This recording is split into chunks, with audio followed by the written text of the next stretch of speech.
Okay, it's just about 6 o'clock. I need to go back to those two 5125 mLs from the other day.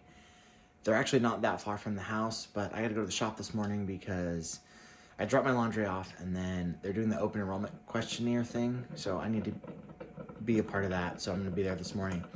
And then I live about 35 minutes from the shop, but I tend to leave here around 7 just because with traffic and everything, I get there around 7:45. So it gives me time to like be there and get some stuff done before I have to actually start working.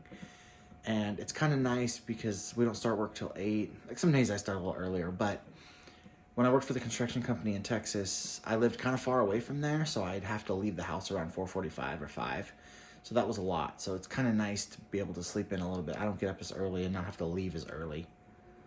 So I was going to kind of show what I have for breakfast right now because I'm trying to lose a little bit of weight, and this is kind of just something that I found that I like that seems to work okay. So I normally do 3 pieces of turkey bacon, but there was only 4 left in the package, so I just did the 4th. That way I don't put 1 piece back in the refrigerator. And then I just do these egg whites. These are just from Save Mart, but it's just liquid egg white. So 2 tablespoons is 1 egg, so I do 2 eggs basically, so I do 4 tablespoons. And then I just add 1 whole egg to it.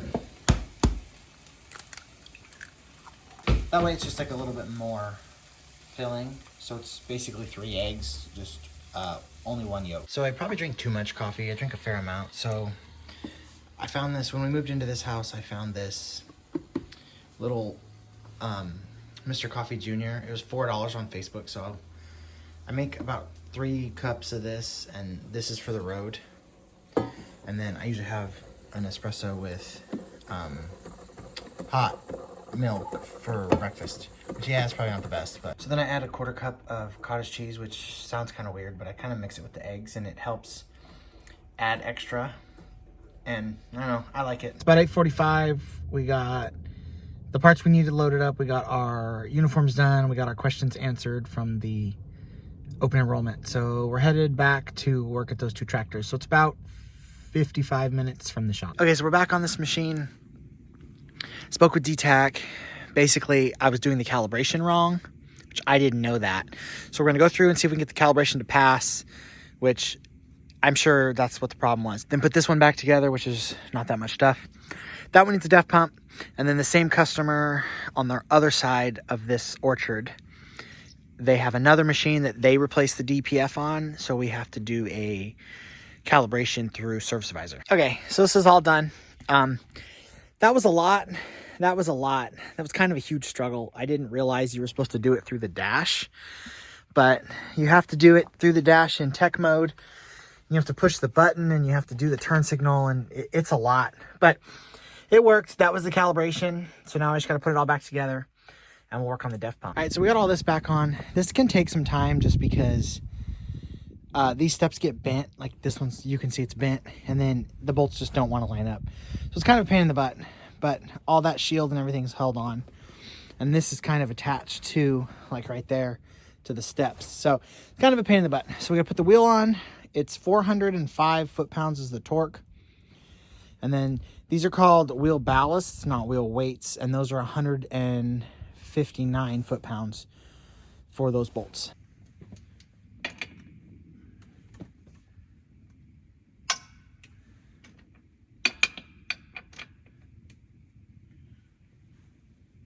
Okay, so that was all done. So the reason this one needs a DEF pump is it had a DEF code for the DEF pump failure to prime, and then an SCR efficiency code, which stop pumping DEF, it's gonna have an SCR efficiency code. And then I just did the test, which is like the DEF system test, which basically just primes the system and runs the pump. And the code went away, everything cleared out, but obviously that didn't fix anything, so it wasn't low on DEF, and they're pretty good here about not letting stuff run out. So I'm gonna replace the DEF pump. It's under warranty. So told these aren't that hard. It's right behind this panel here.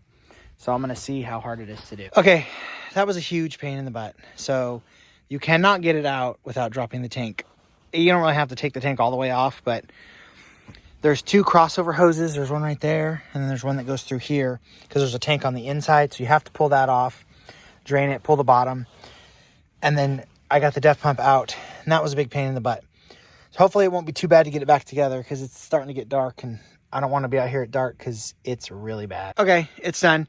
That was a huge pain in the butt, but it's all done now. The way they have these steps and stuff is like, it's all kind of focused on 2 bolts, so it's kind of a pain in the butt to get that in. They must have buried it too because that thing was covered in mud. Still needs fuel, but I talked to the customer. He said he's going to have his fuel guy put fuel in it tomorrow because they don't want me to reuse that. So, hope you liked the video, but I'm going home after dark out here again.